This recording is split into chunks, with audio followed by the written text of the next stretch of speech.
सर्वांना श्री स्वामी समर्थ शिवगोरक्ष आदेश महाराजांची प्रार्थना करून घेऊया. गुरुर्ब्रह्मा गुरुर्विष्णू गुरुर्देवो महेश्वरा गुरुर्साक्षात् परब्रह्म तस्मै श्री गुरवे नमः. अवधूत चिंतन श्री गुरुदेव दत्त सद्गुरु श्री स्वामी समर्थ महाराज की जय. सद्गुरु शिव गोरक्षनाथ महाराज की जय. सद्गुरु श्री गुरु महाराज की जय. ओम श्री महालक्ष्मी माता की जय. हर हर महादेव.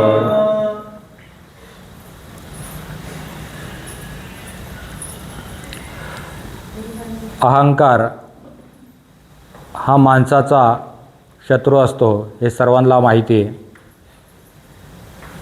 त्याच अहंकारामुळे आपल्या जीवनामध्ये अनेकदा विघ्न येत असतात, अनेकदा संकट येत असतात, कधीकधी मृत्यू आपल्याला चालून येतो. आणि त्याच्यामुळे त्या अहंकारामुळे आपल्या हातातनं एखाद्याचा घातही होऊ शकतो. अशाच प्रकारे सहस्त्र अर्जुन त्याची मुलं इतके अहंकाराने भरलेले होते. अनेक लोकांवरती, अनेक क्षत्रियावरती दंभ गाजवायचे, त्यांच्यावर अत्याचार करायचे. त्याचप्रमाणे भगवान परशुराम यांची माता रेणुका, यांचे पिता जमदग्नी आणि त्यांचे बंधू, सुखाने संसार चालू होता, सुखाने नामस्मरण चालू होतं, ईश्वर प्राप्ती चालू होती, यज्ञयाग चालू होते. जमदग्नी होते, त्यांचा क्रोध इतका विचित्र होता तर ब्रह्मांडामध्ये त्यांचा कोप कोण सहन करू शकत नव्हता. त्याचप्रमाणे जमदग्नीसमोर जायचं म्हणजे लहानात लहान होऊन जावं लागायचं, त्यांना हात जोडून जावे लागायचे. एक शब्द तरी उलटा बोलले तर ते त्यांच्या अग्नीने माणसाला भस्म करायचे. इतकं सामर्थ्य जमदग्नींमध्ये होतं. पण तो क्रोध इतका टोकाला पोचेल हे कोणाला माहिती नव्हतं. परशुराम, त्यांची भावंड हे सगळे घाबरून होते त्यांच्या पित्याला. आणि त्या पित्यांचा राग इतका अनावर होता, त्या ब्रह्मांडातले अख्खे देवता घाबरायचे. त्याचप्रमाणे तसाच कोप रेणुका मातेवरती झाला. त्या भावंडाला सांगितलं, हिचा शिरच्छेद करा, माझी आज्ञा आहे. ती कथा सगळ्यांना माहिती आहे. ज्यावेळेस गंधर्व नदीमध्ये क्रीडा करत असताना रेणुका मातेचं लक्ष तिथं गेलं. तिच्या मनामध्ये विचित्र जे काय प्रेरणा मिळाली त्याच्यामुळे तिथं जमदग्नींना ते समजलं. जमदग्नींनी त्यांच्या पुत्रांना स्वतःच्या आईचा वध करायला लावला, पण एकाही मुलाची हिंमत झाली नाही. त्यावेळेला आम्ही आमच्या आईचा वध कसा करू. पण परशुरामाला सांगितलं तर परशुरामाने तो वध धडा वेगळा आईचं शिर केलं. म्हणजे बोलतात ना, राग इतका विचित्र असतो तुम्ही त्याचा विचारही करू शकत नाही. पण ती रेणुका माता सर्वसामान्य होती का? नाही, पतिव्रता होती. जमदग्नी हे शंकराचे स्वरूप होते. कोणाचे होते? आणि रेणुका माता ही आदिशक्तीचं रूप होतं. पण ज्या लीला घडायच्या होत्या त्या घडून गेल्या, त्या तुमच्या आमच्या बुद्धीच्या पलीकडे आहेत. पण तेच परशुरामाला खूप दुःख झालं. मग परशुरामाने वडिलांसमोर नतमस्तक झाले, बोले तुमच्या आज्ञेचं मी पालन केलं आहे, अजून काय आज्ञा असेल तर मला सांगा. वडील प्रसन्न झाले, जमदग्नी प्रसन्न झाले. म्हणले माग तुला काय मागायचं आहे माझ्याकडे वरदान. त्याले मला काही नको, माझ्या आईला परत जिवंत करा, माझ्या भावंडाला परत जिवंत करा, हीच माझी मागणी आहे. आणि तुमचा राग, जो राग तुम्हाला अनावर आहे तो कायमचा गाळून टाका. ही विनंती केली. जमदग्नींनी ते ऐकलं, स्वतःच्या रागाचा त्याग केला आणि आईला उठून बसवलं, म्हणजे त्यांच्या पत्नीला आणि मुलांच्या आईला, परशुरामाच्या आईला आणि त्यांच्या भावंडाला. पण अशी एक घटना घडली. त्यावेळेस सहस्त्रार्जुन हा दत्त महाराजांचा परम भक्त होता. काय होता? दत्त महाराजांचा परम भक्त असल्यामुळे त्याच्यात इतकं सामर्थ्य होतं ते या ब्रह्मांडामध्ये त्याचा हात कोण पकडायचं नाही, त्याच्या संगती कोणीही युद्ध करू शकत नव्हतं. इतकं सामर्थ्य त्यांच्यामध्ये होतं तर तुम्ही विचारही करू शकत नाही, इतकं सहस्त्रार्जुनामध्ये ताकद होती. सहस्त्रार्जुनाने अनेक देवतांना हरवलं. इंद्रदेवाची पण झाडाझूड करून लावली, त्यालाही हरवलं. मग ते वरुण देव असो, अग्निदेव असो, सूर्यदेव असो, अनेक देवता, सगळ्यांना त्यांनी हरवलं. ते म्हणजे सहस्त्रार्जुन. ते कोणाच्या कृपेने? भगवान दत्तात्रयांच्या. कोणाच्या? म्हणजे भगवान स्वामी समर्थ महाराज. स्वामी महाराजांची विद्या अशी आहे, सगळी गुप्त विद्या आहे. ही विद्या कोणालाच समजणार नाही. अख्या ब्रह्मांडात कुठल्याच देवतांकडे ती विद्या नाही आहे. ती आपल्या स्वामी महाराजांकडे, म्हणजे दत्त महाराज, ते स्वामी समर्थ महाराज. म्हणून ज्याच्या डोक्यावरती स्वामींचा हात आहे त्याचं या ब्रह्मांडात कोणीही वाकडं करू शकत नाही. मग त्याचप्रमाणे सहस्त्रार्जुनाने अनेक लोकांना त्रास दिला, अनेक लोकांना युद्धांना, अनेक राजा बोला, देवता बोला, राक्षस बोला, सगळ्यांची झाडाझूड लावून टाकली, सगळ्यांना हरवलं, काही लोकांना मृत्युमुखी पाडलं. याला सहस्त्रार्जुन असं म्हणतात. अरे दत्त महाराजांच्या कृपेने त्याला सहस्त्र हात फुटले. काय फुटले? हात. म्हणून त्याचं नाव सहस्त्रार्जुन झालं. आणि त्या सहस्त्रार्जुनाने अनेक देवतांना हरवलं, अनेक देवतांना त्रास केला. काही काळ तर चांगला होता, जे काय त्याचे गुणधर्म होते, ज्यावेळेस दत्त महाराजांची प्राप्ती करत होते, दत्त महाराजांना प्रसन्न करत होते, त्यावेळेस ते लहानात लहान होते. पण ज्यावेळेस दत्त महाराजांनी वरदान दिलं त्यांना, त्याच्याने अहंकार वाढला, मद वाढला, मत्सर वाढला. बोलतात ना, एकदा शक्ती तुम्हाला वाढली तर त्याच्यामधून अहंकार वाढला जातो आणि स्वतःला देव समजलं जातं. त्याचप्रमाणे काहीतरी सहस्त्रार्जुनाची गत झाली. आणि त्यांनी ज्या वेळेस परशुरामाला आव्हान केलं, परशुरामाने तरी माफ केलं, काही बोलले नाही त्यांना. कारण परशुरामाचा अवतार हा सहस्त्रार्जुनालाच मारण्यासाठी झालता. पण ज्या वेळेस अति झाल्यामुळे स्वतः परशुराम भगवान उठले आणि सहस्त्रार्जुनाला आव्हान केलं आणि म्हणाले, ये मैदानामध्ये कोण जिंकतंय कोण हारतंय ते पाहूया आज.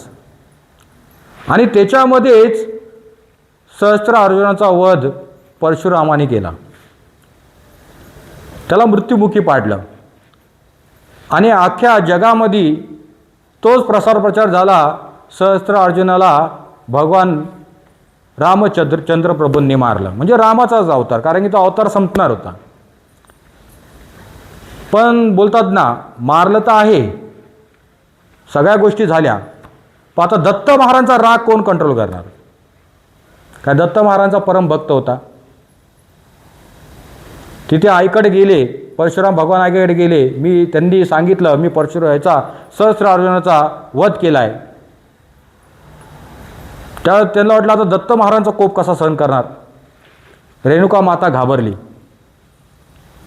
त्याच्यानंतर जो राग मुलांच्या मनामध्ये होता, सहस्त्रार्जुनाची मुलं होती, त्या मुलांच्या मनामध्ये राग भरला.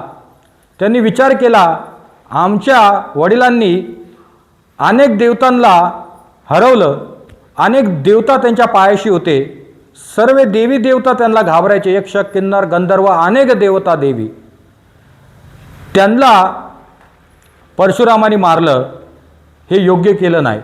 कारण काही झालं तरी बापाचा राग मुलांच्या मनामध्ये असतो. बापाला मारल्याचा राग मुलांच्या मनात असतो आणि तोच राग त्या मुलांच्या मनामध्ये खटखट करत होता. आणि तो राग इतका अनावर झाला त्या भावांनी प्लॅनिंग केलं आणि म्हणाले आता परशुरामाला संपवायचं. काय बोलले? परशुरामाला संपवायचं, काही झालं तरी परशुरामाला संपवायचं. पण बोलतात ना, वेळ येते पण काळ येत नाही. वेळ आलती पण काळ आला नव्हता. परशुराम भगवान आणि त्यांचे भाऊ कुठेतरी जंगलामध्ये लाकडं तोडायला या काय, त्या काळामध्ये काय आपल्यासारखे गॅस हे ते नव्हतं. तर जंगलामध्ये जाऊन काय सामग्री गोळा करायला लागायची.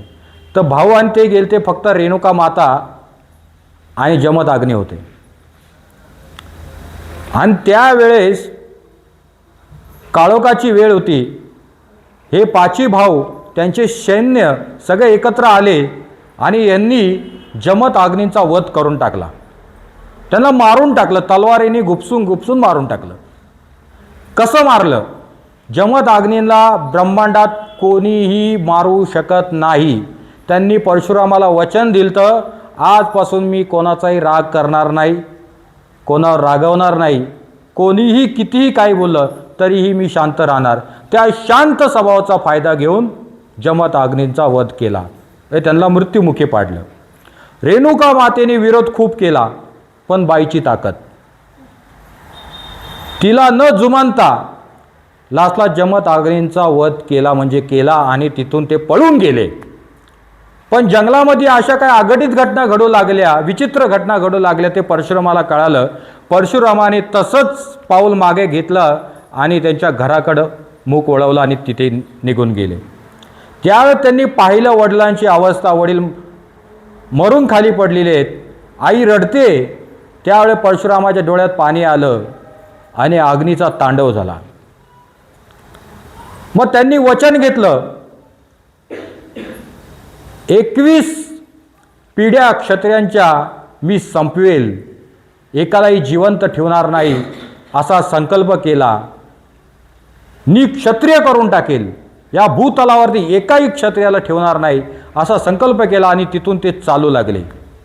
तिथून चालू लागल्यावरती त्यांनी जे सहस्त्र अर्जुनाचे पुत्र होते त्यांना मृत्युमुखी पाडून टाकलं. त्यांचे सैन्य संपवले.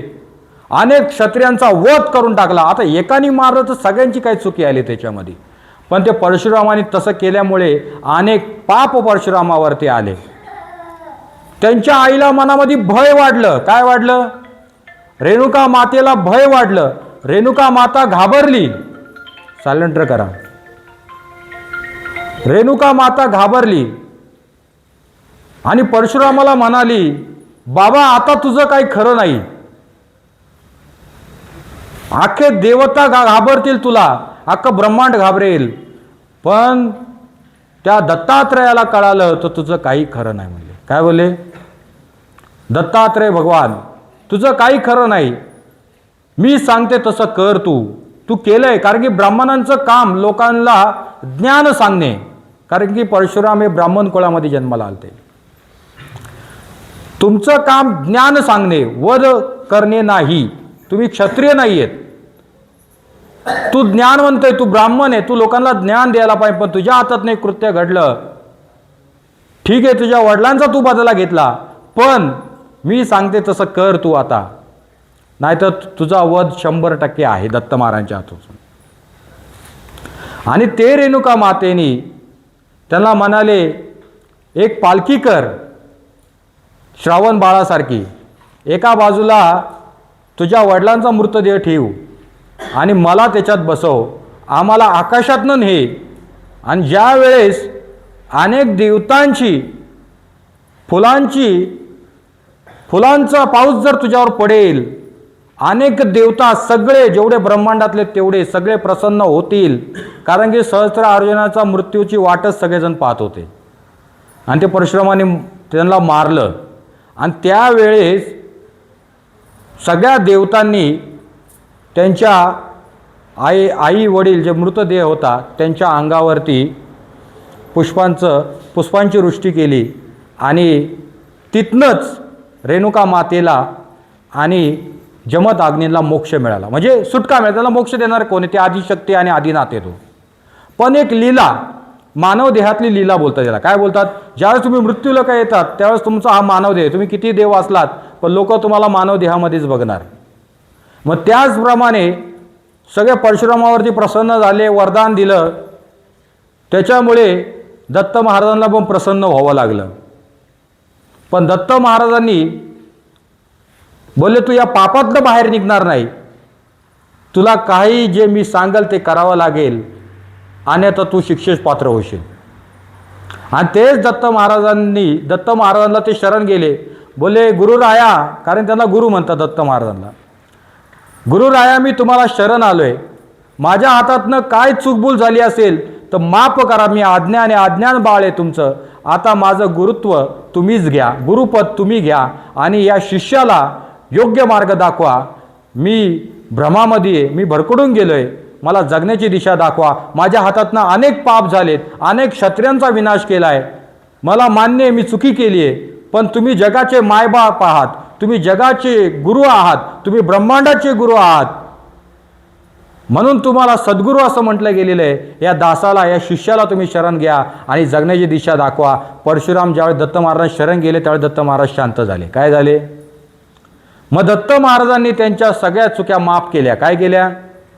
आणि काही काळ त्यांना तप करायला लावलं आणि पुढच्या अवतारामध्ये त्यांना सांगितलं तुझ्या हातातनं चांगलं काम होईल, ते म्हणजे रामाच्या हातातून. कशातनं? दत्त महाराजांचं वरदान मिळालं त्यांना. आणि मग राम अवतार झाला, रामाच्या हातातनं रावणाचं युद्ध झाला, अनेक काही सत्कर्म झाले, चांगली कामं झाली, तेही त्यांना भोगावं लागलं. रामाला पण 14 वर्ष वनवास भोगावा लागला. सोपं आहे का? प्रारब्ध कोणाला चुकत नाही, कर्म कोणाला चुकत नाही. त्याच पद्धतीने परशुरामाला पण चुकलं नाही. मग परशुरामाने स्वतःचा परशा खाली ठेवला आणि तिथून पुढे तपाला निघून गेले. आणि ते पाप माफ करण्यासाठी दत्त महाराजांनी गोरक्षनाथांकडे पाठवलं. कुठे पाठवलं? आणि मग गोरक्षनाथांनी त्यांना नाथ संप्रदायाची दीक्षा दिली. कुठली दीक्षा दिली? नाथ संप्रदायाची दीक्षा देऊन त्यांना शुद्ध आणि चकचकीत करून टाकलं. त्यांचे पूर्ण पापाचं क्षालन केलं आणि जगण्याची दिशा दाखवली. गोरक्षनाथ साक्षात शिवबर का, त्यांच्यासमोर कोणी नाही आहे. आणि तेच दत्तात्रय भगवान म्हणजे आपले भगवान श्री स्वामी समर्थ महाराज आणि गोरक्षनाथ महाराज यांनी साक्षात राम असलेल्या रामालाही बोलतात ना पापातनं मुक्त करण्यासाठी भगवान श्री स्वामी समर्थ महाराजांना शरण जावं लागलं आणि गोरक्षनाथांना शरण जावं लागलं. सोपं नाही बाबांनो. म्हणून मी प्रत्येकाला सांगत असतो, अहंकार, मीपणा, मदमत्सर, दंभ, लोभ या गोष्टींपासून जरा लांब राहा. याच्यातनं इतका राग वाढतो. एखाद्याने आपल्याला वाईट बोललं, एखाद्याने शिवी घातली तरी असं वाटतं याला आम्ही खलास करू काय, असे त्याचे विचार डोक्यामध्ये येतात. पण आता ते करू शकत नाही, की कायदा कडक आहे. पण तरी मनामध्ये माणूस राग बाळगतो. काय बाळगतो? हा, तो सोडत नाही, लास्टपर्यंत त्याची दुश्मनी राहते त्याच्या संगती. पण हे करून काही उपयोग नाही. बघा, चांगलंही तुमचंच आहे, वाईटही तुमचंच आहे. त्याच्यातनं समोरच्याला काय फरक पडत नाही, पण तुमचं 100% नुकसान होणार आहे. हेच ते उदाहरण होतं परशुरामाचं आणि सहस्त्र अर्जुनाचं. म्हणून मी सांगतो, या गोष्टींचा त्याग करा, लहानात लावून राहा. बघा, मोठे झाल्याशिवाय राहणार नाही. परत एकदा बोला, श्री स्वामी समर्थ महाराज की जय. गुरुर्ब्रह्मा गुरुर्विष्णू गुरुर्देव महेश्वरा, गुरुर् साक्षात परब्रह्म तस्मै श्री गुरवे नमः. अवधूत चिंतन श्री गुरुदेव दत्त. सद्गुरु श्री स्वामी समर्थ महाराज की जय. सद्गुरु शिव गोरक्षनाथ की जय. सद्गुरु श्री गुरु महाराज की जय. ओम श्री महालक्ष्मी की जय. हर हर महादेव. सर्वांनी स्वामींचं नामस्मरण करायचे टाळ्यांच्या गजरात आणि मोठ्याने.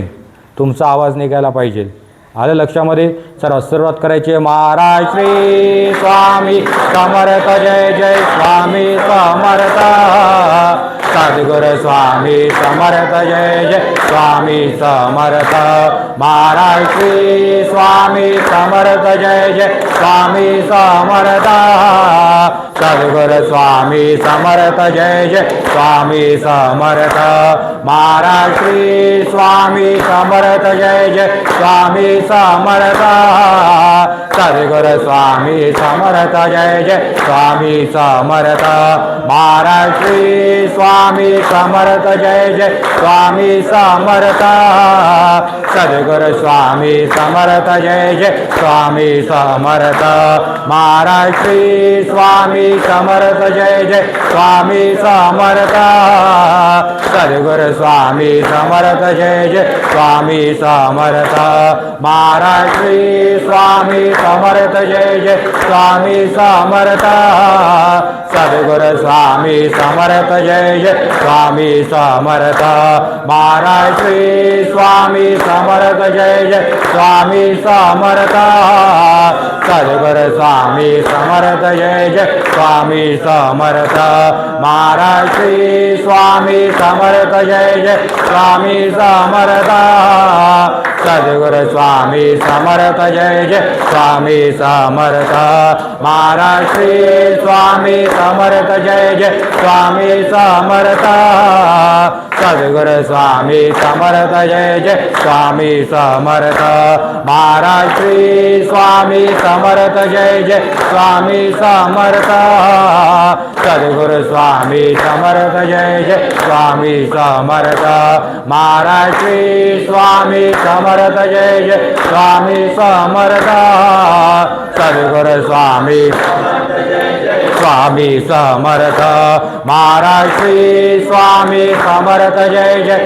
स्वामी समर्थ सद्गुरु स्वामी समर्थ जय जय स्वामी समर्थ महाराज श्री स्वामी समर्थ जय जय स्वामी समर्थ सद्गुरु स्वामी समर्थ जय जय स्वामी समर्थ महाराज श्री स्वामी समर्थ जय जय स्वामी समर्थ सद्गुरु स्वामी समर्थ जय जय स्वामी समर्थ महाराज श्री स्वामी समर्थ जय जय स्वामी समर्थ सद्गुरु स्वामी समर्थ जय जय स्वामी समर्थ महाराज श्री स्वामी समर्थ जय जय स्वामी समर्थ सद्गुरु स्वामी समर्थ जय जय स्वामी समर्थ महाराज श्री स्वामी समर्थ जय जय स्वामी समर्थ सद्गुरु स्वामी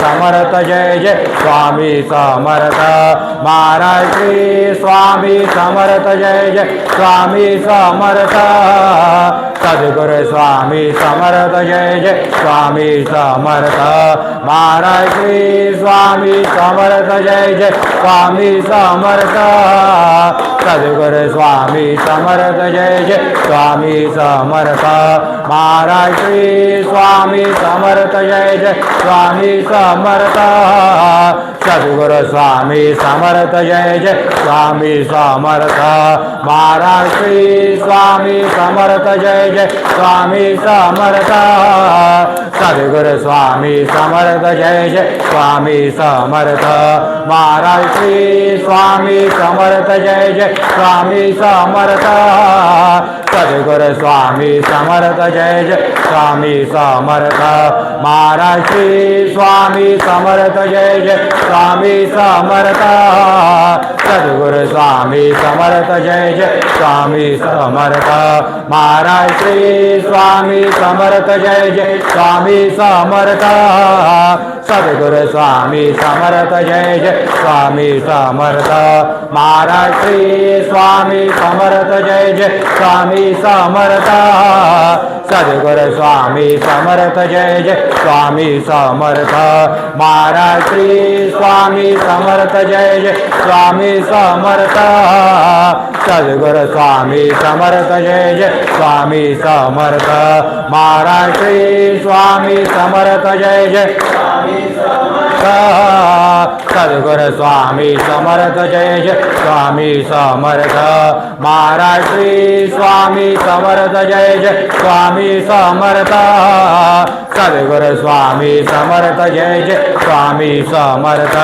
महाराज श्री स्वामी समर्थ जय जय स्वामी समर्थ सद्गुरु स्वामी समर्थ जय जय स्वामी समर्थ महाराज श्री स्वामी समर्थ जय जय स्वामी समर्थ सद्गुरु स्वामी समर्थ जय जय स्वामी समर्थ महाराज श्री स्वामी समर्थ जय जय स्वामी समर्थ सद्गुरु स्वामी समर्थ जय जय स्वामी समर्थ महाराज श्री स्वामी समर्थ जय जय स्वामी समर्थ सद्गुरु स्वामी स्वामी समर्थ महाराज श्री स्वामी समर्थ जय जय स्वामी समर्थ सद्गुरु स्वामी समर्थ जय जय स्वामी समर्थ महाराज श्री स्वामी समर्थ जय जय स्वामी समर्थ सद्गुरु स्वामी समर्थ जय जय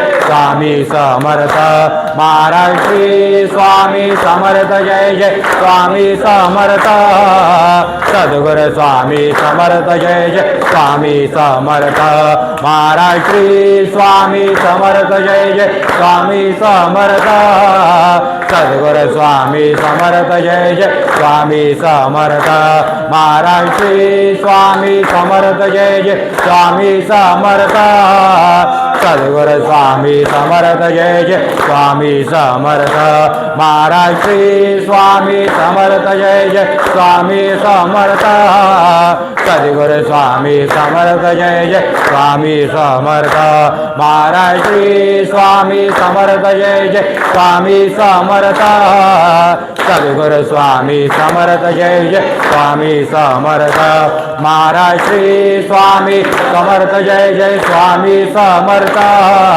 सद्गुरु स्वामी समर्थ जय जय स्वामी समर्थ महाराज श्री स्वामी समर्थ जय जय स्वामी समर्थ सद्गुरु स्वामी समर्थ जय जय स्वामी समर्थ महाराज श्री स्वामी समर्थ जय जय सद्गुरु स्वामी समर्थ जय जय स्वामी समर्थ महाराज श्री स्वामी समर्थ जय जय स्वामी समर्थ सद्गुरु स्वामी समर्थ जय जय स्वामी समर्थ महाराज श्री स्वामी समर्थ जय जय स्वामी समर्थ सद्गुरु स्वामी समर्थ जय जय स्वामी समर्थ महाराज श्री स्वामी समर्थ जय जय स्वामी समर्थ सद्गुरु स्वामी समर्थ जय जय स्वामी समर्थ महाराज श्री स्वामी समर्थ जय जय स्वामी समर्थ सद्गुरु स्वामी समर्थ जय जय स्वामी समर्थ महाराज श्री स्वामी समर्थ जय जय स्वामी समर्थ सद्गुरु स्वामी समर्थ जय जय स्वामी समर्थ महाराज श्री स्वामी समर्थ जय जय स्वामी समर्थ सद्गुरु स्वामी समर्थ जय जय स्वामी समर्थ महाराज श्री स्वामी समर्थ जय जय स्वामी समर्थ सद्गुरु स्वामी समर्थ जय जय स्वामी समर्थ महाराज श्री स्वामी समर्थ जय जय स्वामी समर्थ सद्गुरु स्वामी समर्थ जय जय स्वामी समर्थ महाराज श्री स्वामी समर्थ जय जय स्वामी समर्थ सद्गुरु स्वामी समर्थ जय जय स्वामी समर्थ महाराज श्री स्वामी समर्थ जय जय स्वामी समर्थ सद्गुरु स्वामी समर्थ जय जय स्वामी समर्थ महाराज श्री स्वामी समर्थ जय जय स्वामी समर्थ सद्गुरु स्वामी समर्थ जय जय स्वामी समर्थ महाराज श्री स्वामी समर्थ जय जय स्वामी समर्थ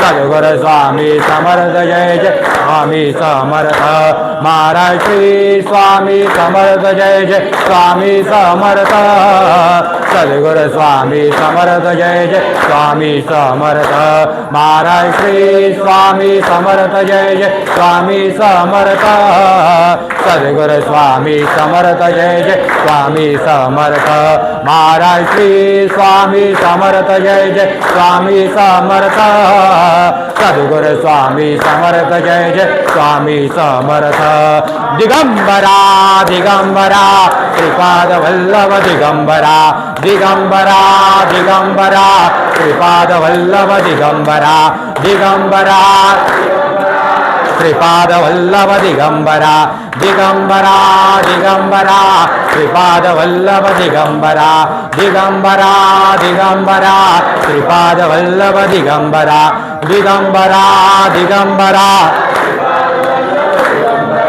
दिगंबरा दिगंबरा श्रीपाद वल्लभ दिगंबरा दिगंबरा दिगंबरा श्रीपाद वल्लभ दिगंबरा दिगंबरा दिगंबरा श्रीपाद वल्लभ दिगंबरा दिगंबरा दिगंबरा श्रीपाद वल्लभ दिगंबरा दिगंबरा दिगंबरा श्रीपाद वल्लभ दिगंबरा दिगंबरा दिगंबरा श्रीपाद वल्लभ दिगंबरा दिगंबरा दिगंबरा श्रीपाद वल्लभ दिगंबरा दिगंबरा दिगंबरा श्रीपाद वल्लभ दिगंबरा दिगंबरा दिगंबरा श्रीपाद वल्लभ दिगंबरा दिगंबरा दिगंबरा श्रीपाद वल्लभ दिगंबरा दिगंबरा दिगंबरा श्रीपाद वल्लभ दिगंबरा दिगंबरा दिगंबरा श्रीपाद वल्लभ दिगंबरा दिगंबरा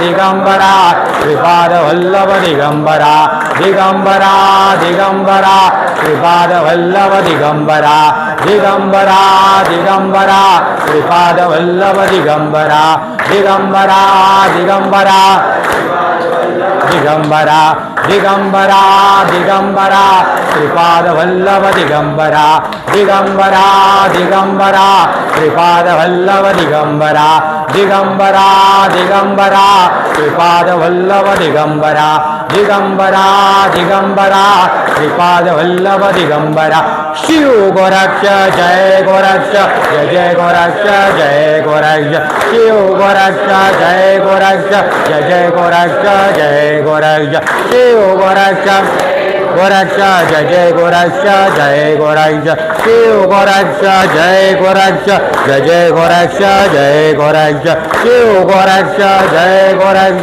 जय जय गोरक्ष जय गोरक्ष शिव गोरक्ष जय गोरक्ष जय जय गोरक्ष जय गोरक्ष शिव गोरक्ष जय गोरक्ष जय जय गोरक्ष जय गोरक्ष शिव गोरक्ष जय गोरक्ष जय जय गोरक्ष जय गोरक्ष शिव गोरक्ष जय गोरक्ष जय जय गोरक्ष जय गोरक्ष शिव गोरक्ष जय गोरक्ष जय जय गोरक्ष जय गोरक्ष शिव गोरक्ष जय गोरक्ष जय जय गोरक्ष जय गोरक्ष शिव गोरक्ष जय गोरक्ष जय जय गोरक्ष जय गोरक्ष शिव गोरक्ष जय गोरक्ष जय जय गोरक्ष जय गोरक्ष नमः शिवाय नमः शिवाय नमः शिवाय ओम नमः शिवाय नमः शिवाय नमः शिवाय नमः शिवाय ओम नमः शिवाय नमः शिवाय नमः शिवाय नमः शिवाय ओम नमः शिवाय नमः शिवाय नमः शिवाय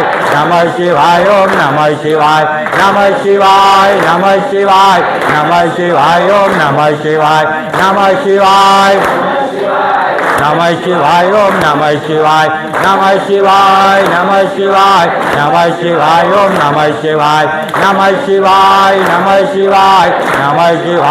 नमः शिवाय ओम नमः शिवाय नमः शिवाय नमः शिवाय नमः शिवाय ओम नमः शिवाय नमः शिवाय नमः शिवाय नमः शिवाय ओम नमः शिवाय नमः शिवाय नमः शिवाय नमः शिवाय ओम नमः शिवाय नमः शिवाय नमः शिवाय नमः शिवाय ओम नमः शिवाय नमः शिवाय नमः शिवाय नमः शिवाय ओम नमः शिवाय नमः शिवाय नमः शिवाय नमः शिवाय ओम नमः शिवाय नमः शिवाय नमः शिवाय नमः शिवाय ओम नमः शिवाय नमः शिवाय नमः शिवाय नमः शिवाय ओम नमः शिवाय अवधूत चिंतन श्री गुरुदेव दत्त सद्गुरु श्री स्वामी समर्थ महाराज की जय। सद्गुरु शिवा गोरक्षनाथ महाराज की जय। सद्गुरु श्री गुरु महाराज की जय। ओम श्री महालक्ष्मी माता की जय। हर हर महादेव। सर्वांना आदेश।